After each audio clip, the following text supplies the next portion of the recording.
ne voulons rien faire en dehors de ta parole. Ce matin, nous voulons lire quelques portions de ta parole et te demander de nous bénir au travers d'elle, de sorte que demain, notre vie soit à la lumière et transformée par cette parole au nom de Jésus. Amen. Pour ne pas que je parle beaucoup, parce qu'à 11h30, en principe, nous allons recevoir ceux c'est-à-dire qui devaient passer, on a annoncé ça dimanche dernier, sous nom assurance plutôt. Donc on va tout faire, dès que nous les voyons, on va abréger. Donc on va faire une série de lectures, et puis on va se laisser conduire par Dieu. Pro musical, merci. Veuillez vous asseoir, chacune à sa place. Prenons dans Lévitique chapitre 15, le verset 25. Lévitique chapitre 15. Verset 25. Et après, on va lire dans Luc chapitre 4, le verset 18 à 1. Et puis après, on va lire dans Marc chapitre 5. Lévitique chapitre 15, verset 25. La femme qui aura un flux de sang pendant plusieurs jours hors de ses époques régulières, ou dont le flux donnera plus qu'à l'ordinaire, sera impure tout le temps de son flux, comme au temps de son indisposition menstruelle. Tout le lit sur lequel elle couchera pendant la durée de son flux sera comme le lit de son flux menstruel, et tout objet sur lequel elle s'assiera sera impur, comme lors de son flux menstruel. Quiconque les touchera sera souillé. Il lavera ses vêtements, se lavera dans l'eau et sera impur jusqu'au soir. Lorsqu'elle sera purifiée de son flux, elle comptera 7 jours après lesquels elle sera pure. Le 8e jour, elle présentera 2 tourterelles ou 2 jeunes pigeons, et elle les apportera au sacrificateur à l'entrée de la tente d'assignation. Merci, vous allez continuer après. Amen. Luc. Voilà. Nous prenons maintenant dans Luc 4. Luc chapitre 4. Nous lisons à partir du verset 18. Luc 4, verset 18. L'Esprit du Seigneur est sur moi, L'Esprit du Seigneur est sur moi, parce qu'il m'a oint pour annoncer une bonne nouvelle aux pauvres. Il m'a envoyé guérir. Il m'a envoyé pour guérir ceux qui ont le cœur brisé, pour proclamer aux captifs la délivrance et aux aveugles le recouvrement de la vue, pour renvoyer libres les opprimés, pour publier une année de grâce du Seigneur. Amen. Amen. Maintenant, allons-y dans Marc, chapitre 5. Il y a une scène qui s'est produite là-bas. Chapitre 5. Nous lisons à partir du verset 24. Marc 5, verset 24. Jésus s'en alla avec lui, et une grande foule le suivait et le pressait. Or, il y avait une femme atteinte d'une perte de sang depuis 12 ans. Voilà, la première lecture que nous avons faite dans Lévitique. Suivez-moi bien. La première lecture que nous avons lue dans le Lévitique, voici un exemple. Une personne qui est atteinte de ces flux qui l'empêchaient d'être en public, de toucher tout ce qu'il faut, tout ce qui est pour Dieu.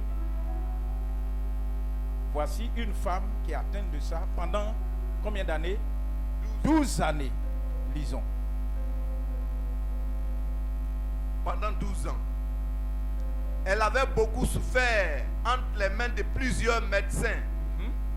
Elle avait dépensé tout ce qu'elle possédait. Oui. Et elle n'avait éprouvé aucun soulagement, mais elle était allée plutôt en empirant.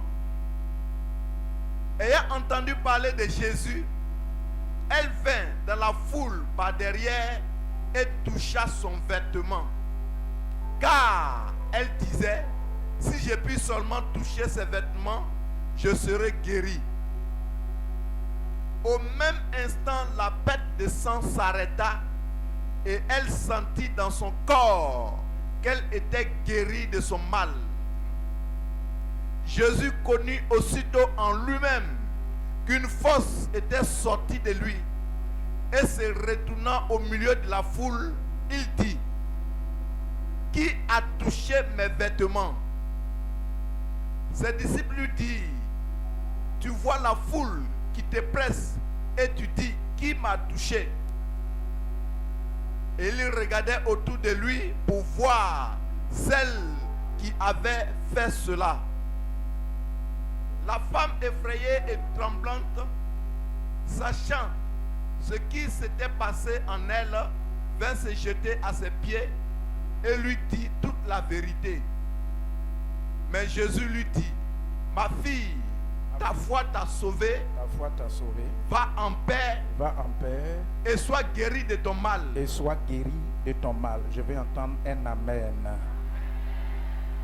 Dis amen très fort. Que Dieu me bénisse, que Dieu te bénisse et que Dieu nous bénisse ensemble au nom de Jésus. Si je veux donner un thème après avoir lu cette histoire, je peux dire que ce mois-ci est ma saison de libération. Alléluia. Dis à ton voisin, est-ce que tu crois que Jésus peut produire un miracle dans ta vie? Demande-lui et puis écoute sa réponse. Qu'est-ce qu'il dit? Alléluia. Lorsque nous parcourons la Bible, nous devons comprendre que ce n'est pas une invention des hommes. C'est la parole de Dieu. Et personne ne peut inventer Dieu. Dieu est Dieu. Et il est au-dessus de tout le monde.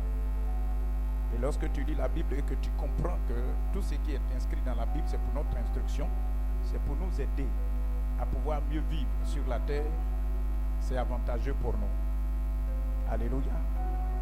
Alléluia.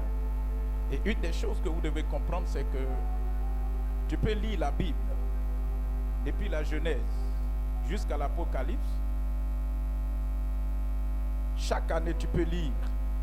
Mais si l'esprit qui accompagne la Bible, le Saint-Esprit de Dieu qui a créé le ciel et la terre, si cet esprit-là ne t'habite pas, tes paroles que tu crois connaître ne servent à rien. Amen. Les paroles que tu crois connaître ne servent à rien. Quand vous lisez les ordonnances, les lois, les prescriptions que Moïse a reçues sur la montagne pendant ces 40 jours, pendant ces 40 nuits où il ne mangeait pas, il est allé une première fois, il est allé une deuxième fois, c'est vrai, il a reçu les 10 commandements, mais au-delà des 10 commandements, il a reçu encore des instructions, il a reçu des ordonnances, il a reçu des règles pour que, à un certain moment, lorsque quelqu'un est dans une situation difficile, qu'il puisse dire ce que Dieu a comme réponse par rapport à sa situation. Donc en plus des 10 commandements, en plus de la loi, Moïse a reçu aussi des ordonnances. Alléluia. Et Dieu va lui dire, lorsque une femme, d'une manière naturelle, quand je l'ai créée, il y a une période qu'on appelle période de menstruation. C'est comme ça on dit, les médecins. Moi je suis femme, je suis garçon plutôt, je ne connais pas tout ce qui est là. À cette période, elle ne doit pas avoir accès au temple. Elle ne doit pas avoir accès aux choses consacrées.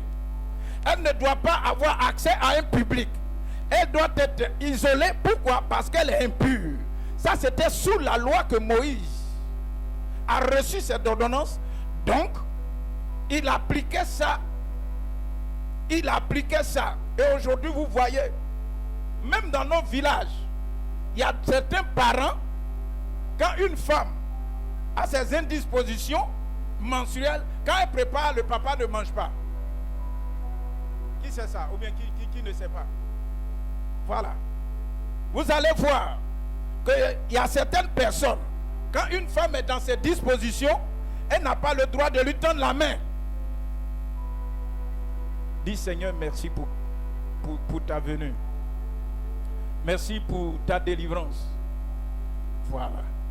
Et donc, c'est comme ça qu'en principe, la synagogue était protégée et ces enseignements-là, on les donnait tous les jours pour qu'une femme qui est indisposée n'ait pas accès à la foule. Vous comprenez? Pendant combien de jours? Pendant sa période. Et Dieu lui-même, par rapport à chaque femme, il a donné une période. Et chaque mois, à chaque période, ça doit venir. Et toi-même, avec les enseignements que tu reçois, toi-même, tu sais que je ne dois pas aller toucher les choses qui sont consacrées à Dieu. Et Dieu même dit, il va plus loin. Même il dit aux hommes, n'allez pas avec ces femmes-là, parce qu'elles vous rendront impurs. Vous comprenez? Vous voyez la dimension de la loi? Et Jésus, dans Luc, il nous dit que l'Esprit de Dieu, dis avec moi, Esprit de Dieu.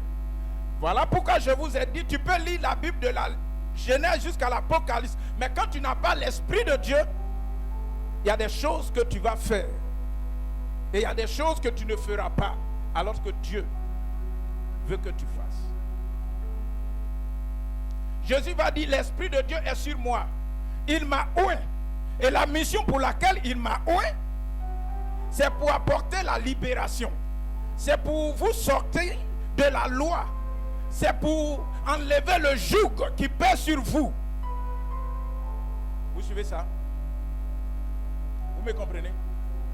Et donc, il a commencé à annoncer ça. Tous ceux qui ont des problèmes de vue sur le plan physique comme sur le plan spirituel, je suis venu pour que les aveugles voient. Je suis venu pour que tous ceux qui sont dans les chaînes, tous ceux qui ont le cœur brisé, est-ce qu'un cœur peut se briser?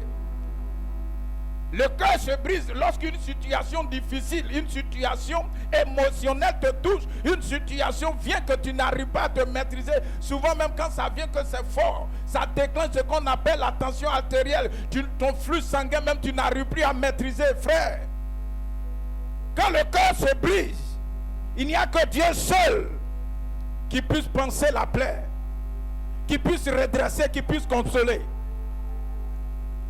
Et Jésus est venu pour ça. Et la Bible dit dans l'exercice du ministère, après avoir dit tout cela, il se rend compte que il est en train d'exercer le ministère. Il va, il vient, il fait du bien aux gens. Il allait de lieu en lieu. Il allait de village en village.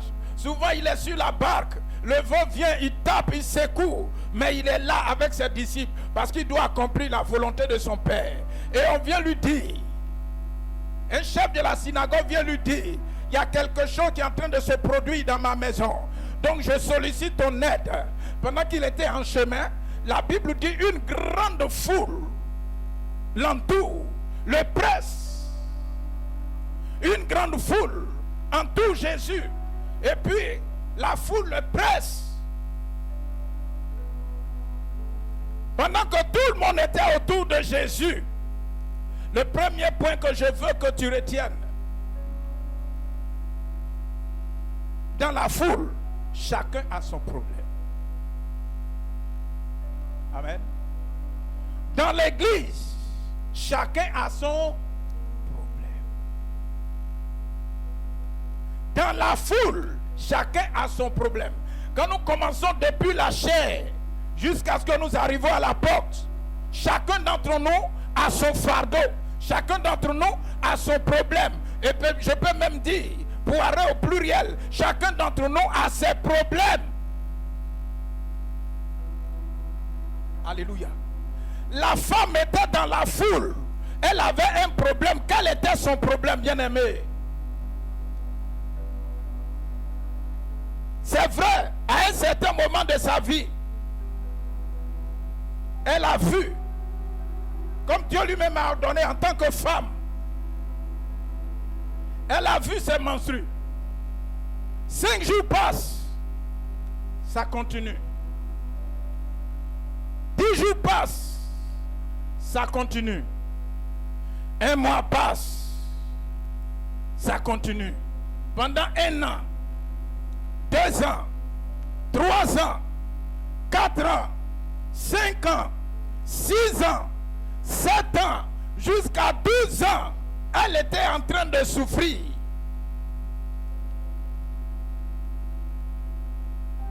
Elle était en train de souffrir.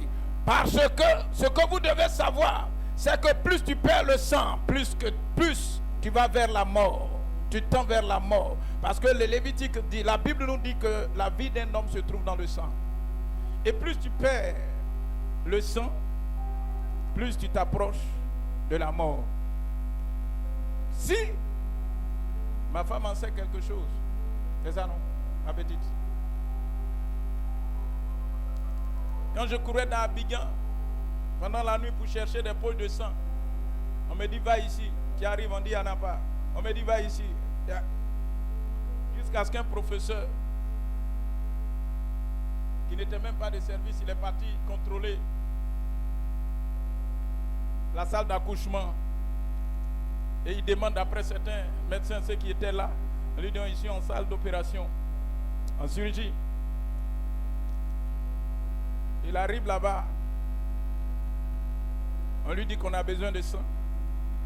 Mais le monsieur est parti, on dit il n'y a pas de sang. Quand lui-même, il m'a arraché le papier pour courir, aller chercher du sang. N'eût été cette intervention angélique. Je n'ose pas dire la suite. Et donc quand je lis cette parole, cette portion de la parole, je me vois au CHU de Cocody. Pour dire le sang, quand la Bible dit que la vie d'un homme se trouve dans le sang, nous devons faire très attention. Et vous allez voir, toutes les maladies qui sont rattachées au sang, pour en sortir de là, sont très compliquées. Amen.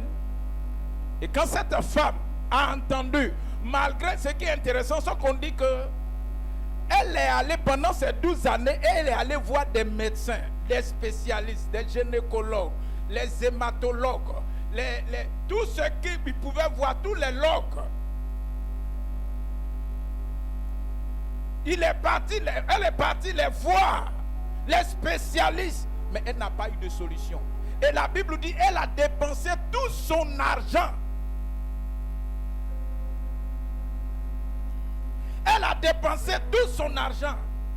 Deuxième point, il faut que tu saches que il y a ce que la médecine peut faire et il y a ce que Dieu a accompli dans la vie de ceux qui le servent. Il y a ce que la médecine fait et il y a ce que Dieu a accompli dans la vie de ceux qui le servent. Alléluia.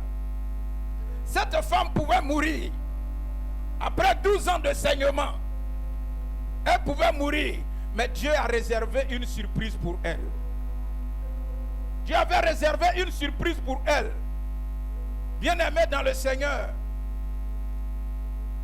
certainement tu as parcouru des hôpitaux. Certainement tu as parcouru des hôpitaux. Parce que tu as des problèmes Dieu, parce que tu as des problèmes de cœur, parce que tu as une santé fragile. Certainement on t'a annoncé des nouvelles selon lesquelles il n'y a pas de solution. Il n'y a pas de solution. Mais je suis venu te dire, il y a ce que la médecine fait et il y a ce que Dieu produit dans la vie de ceux qui crient à lui, de ceux qui crient à lui, de ceux qui crient à lui. Je ne sais pas combien de temps dure ta maladie, dure ta situation, mais j'ai une bonne nouvelle. La bonne nouvelle, c'est que Jésus dit, tous ceux qui sont chargés et fatigués, lui il est venu pour leur donner le repos, pour leur donner une solution, pour leur donner un espoir. Cette femme, elle est allée à dépenser tout son argent comme toi. Physiquement on te voit, Mais toi seul connais la dimension de ton problème. Toi seul connais la dimension de ton problème.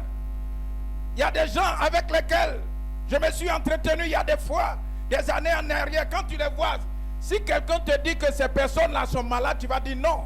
Ce n'est pas le physique, mais c'est à l'intérieur. Il y a des maladies qui sont physiques, L'homme peut voir, on peut regarder. Si c'est sur ton corps, on peut voir. Mais il y a des maladies qui sont liées au sang, qui sont liées à notre cœur, qui sont liées à certaines parties du cœur, à certains organes, à certains systèmes. Si ce n'est pas Dieu, aucun médecin ne peut te faire sortir de là.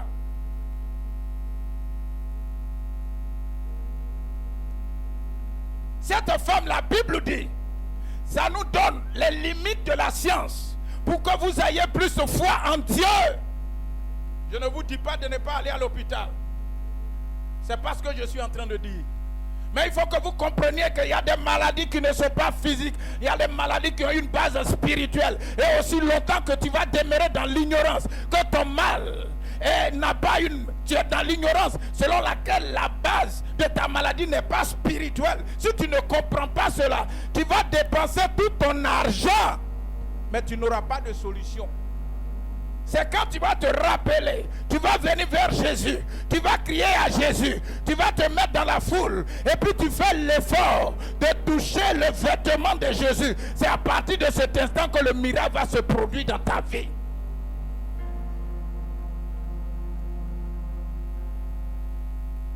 Bien-aimé, le troisième point, quand tout le monde est dans la foule, par rapport à ton besoin, cherche à toucher le vêtement de Jésus. Cherche à toucher le vêtement de Jésus.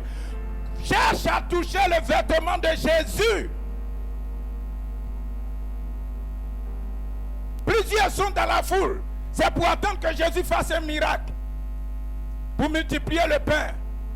Alors qu'il y a des choses plus importantes que tu dois chercher. Amen. Plusieurs sont dans la foule. Pourquoi? Parce que le groupe musical chante bien. Plusieurs sont dans la foule. Parce que certainement, pasteur, qu'on en parle bien. Plusieurs sont dans la foule. Parce que, comme ci, comme ça, soit dans la foule, il faut avoir un but à atteindre. Quand tu es dans l'église, il faut avoir un but à atteindre. Quand tu es dans le Seigneur, il faut avoir un but à atteindre. Pourquoi est-ce que Dieu t'a appelé à être chrétien, à marcher dans les pas de Jésus? Il faut que tu réfléchisses, il faut que tu pries pour que Dieu te révèle ça. Amen. Comment toucher le vêtement de Jésus? Pour pouvoir toucher le vêtement de Jésus, l'attitude de cette dame décrit tout. Amen. Il y avait la foule, on dit la foule le pressait. On presse. Ça veut dire que pour avoir accès à Jésus là, il faut être à un niveau de diabatisme. Il faut être à un niveau de foi, à un niveau de détermination, à un niveau de résolution. Le chrétien croit que la façon dont Dieu a béni Noé. L'âge même, tu as mis ça où? Où tu as déposé l'âge? Tu es courageux, hein? Tu es monté ensemble avec Lion. Tu es monté ensemble avec Python. Ils s'appellent Noé. La même manière, Dieu a visité ma soeur Marie-Josée Sialou. C'est de la même manière que Dieu va me visiter. Non. Chacun a son problème. Et à la dimension de ton problème, tu fais l'effort pour toucher le vêtement de Jésus. Quand on vient à l'église, là, chacun a son identité. Chacun a ses problèmes. Donc ne te laisse pas distraire par qui que ce soit. Sois focalisé, ça fait 12 ans. Ça fait 12 ans que la femme souffre. Certainement, elle avait des amis, mais les amis l'ont quittée. Pourquoi? Parce que dans cette période, quand on sait que toi-même tu es consciente, ou bien tu es conscient qu'il y a des choses qui sont dans ta vie que Dieu a déjà annoncées, tu fais l'effort de ne pas être dans le groupe. C'est ça, non? On t'isole, on t'étiquette. On te donne cette étiquette pour dire cette femme-là, elle est impure. Donc je ne dois pas la toucher. Si je la touche, moi aussi je deviens. Voilà pourquoi on a lu dans le Lévitique, pourquoi vous comprenez la dimension de la souffrance de cette femme pendant 12 ans. Non seulement elle perdait du sang, mais elle n'avait plus de contact avec les autres amis. Elle n'avait plus de contact avec les autres hommes. Elle n'avait plus de contact. Elle n'avait plus de contact. On la regardait avec un autre œil. On la regardait et puis on lui donnait. Si elle est dans ça, certainement c'est parce qu'elle a péché. Si elle est dans ça, c'est parce qu'elle est sorcière. Si elle est dans ça, parce que. C'est comme toi. Aujourd'hui, parce que tu vis des difficultés, il y a des gens qui t'attribuent des noms qu'on ne doit pas t'attribuer. Mais je suis venu te dire, il faut être déterminé à toucher le vêtement de Jésus.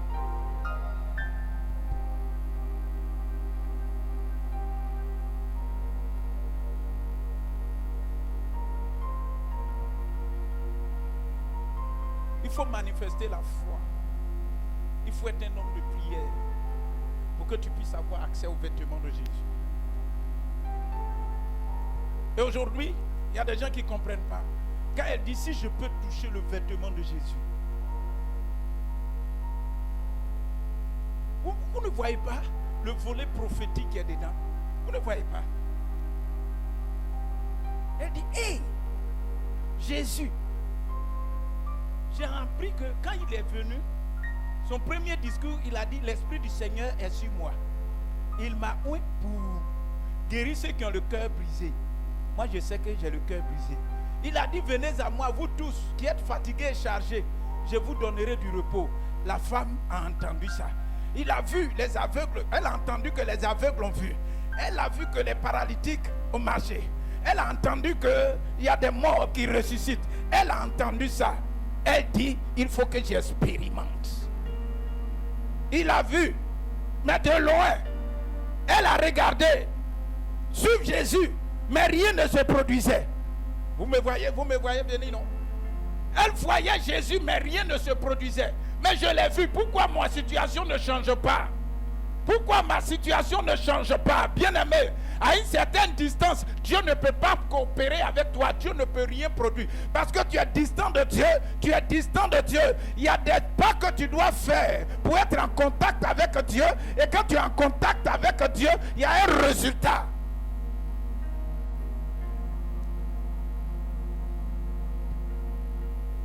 Vous êtes loin. Vous dites oui, nous sommes dans la foule. Mais dans la foule, il y a d'autres qui touchent Jésus.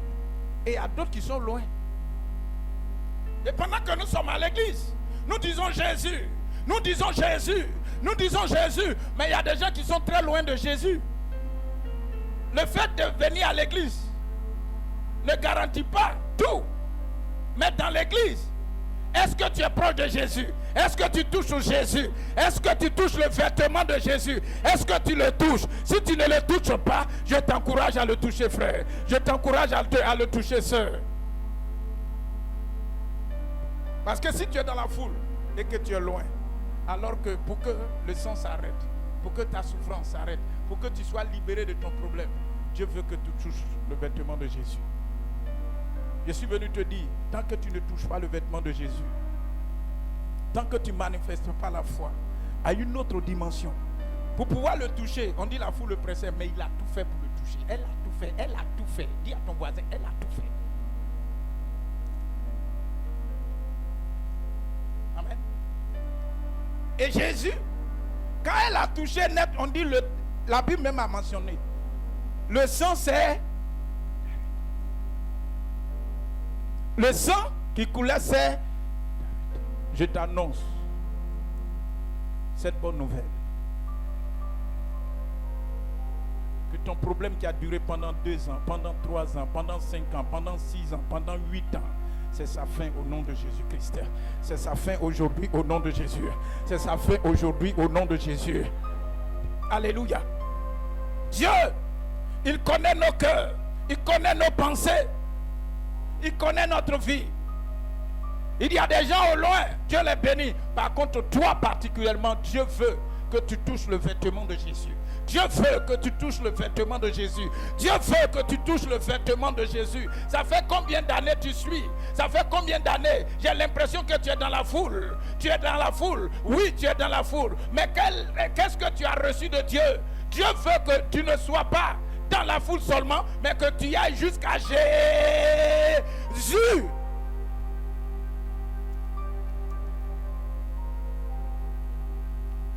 Il faut que tu fasses l'effort.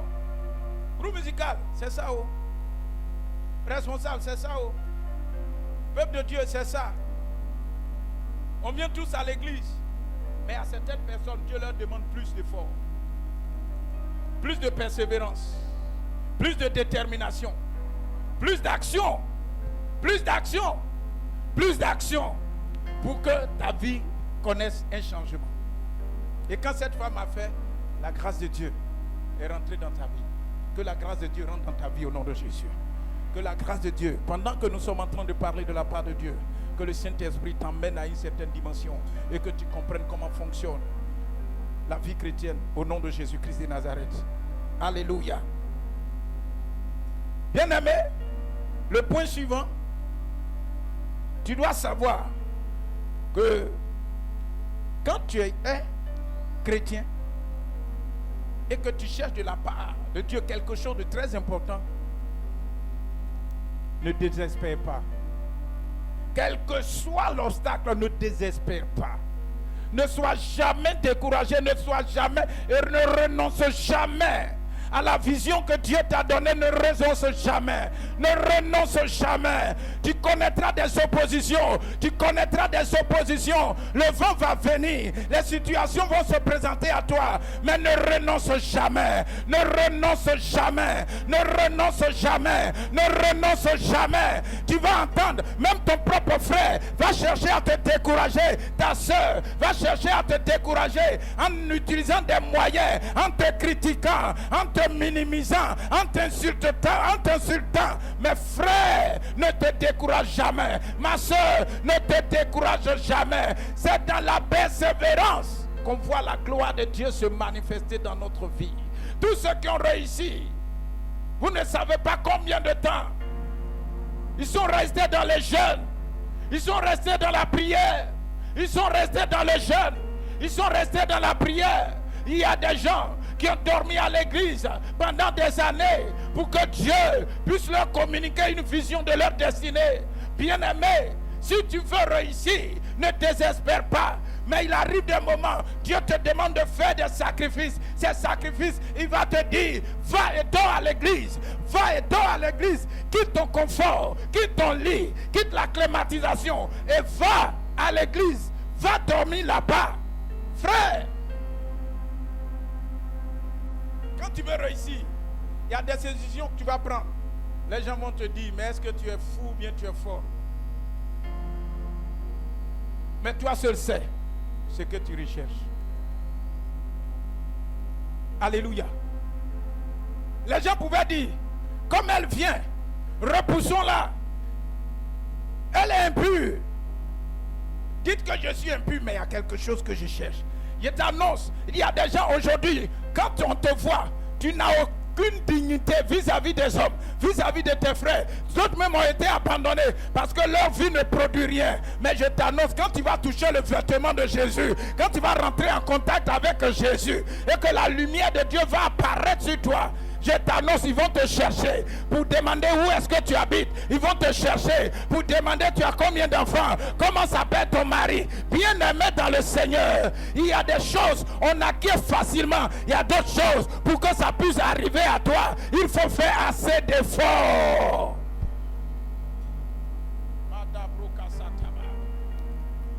Dieu veut que tu fasses plus d'efforts.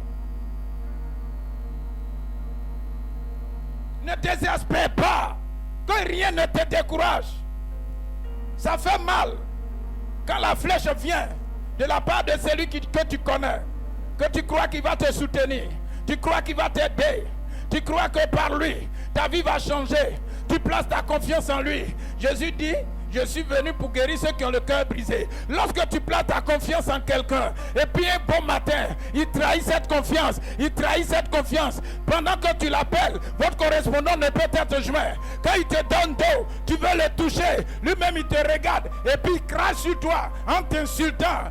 Bien-aimé, tourne-toi vers le Seigneur, parce que lui peut te trahir, mais Jésus ne trahit jamais. Lui peut t'abandonner, mais Jésus n'abandonne jamais. Lui peut t'insulter, mais Jésus tend ses mains. Il dit, je vais te sauver. Même si tu es en train d'être englouti par les problèmes de la vie et que tu tournes ta face vers Jésus, quand tu touches son vêtement, Jésus te dit, bienvenue, reçois ta guérison et va en paix. Reçois ta délivrance et va en paix. Tu es libéré à partir d'aujourd'hui. Je change ton identité. Si tu veux acclamer, acclame.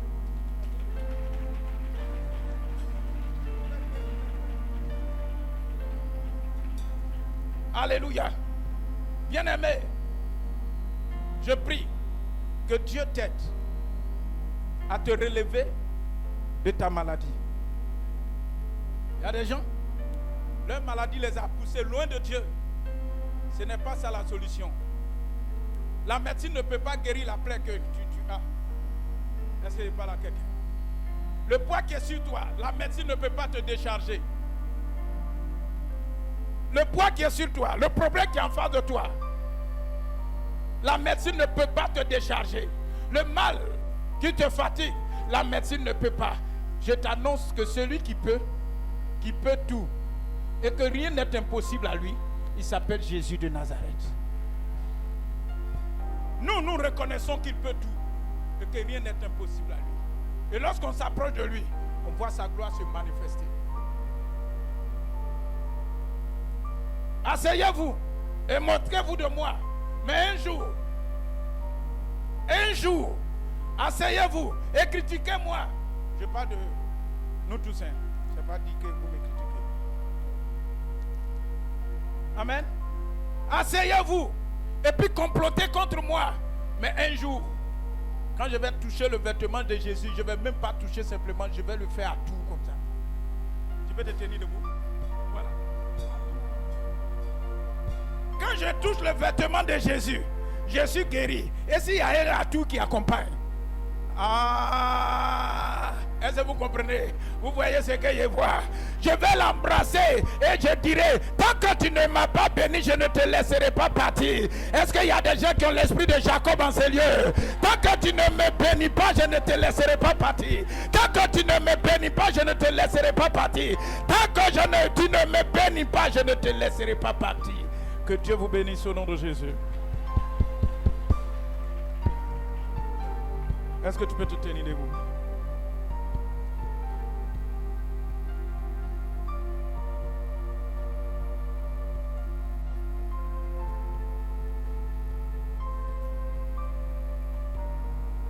Alléluia. Touche l'épaule de ton frère.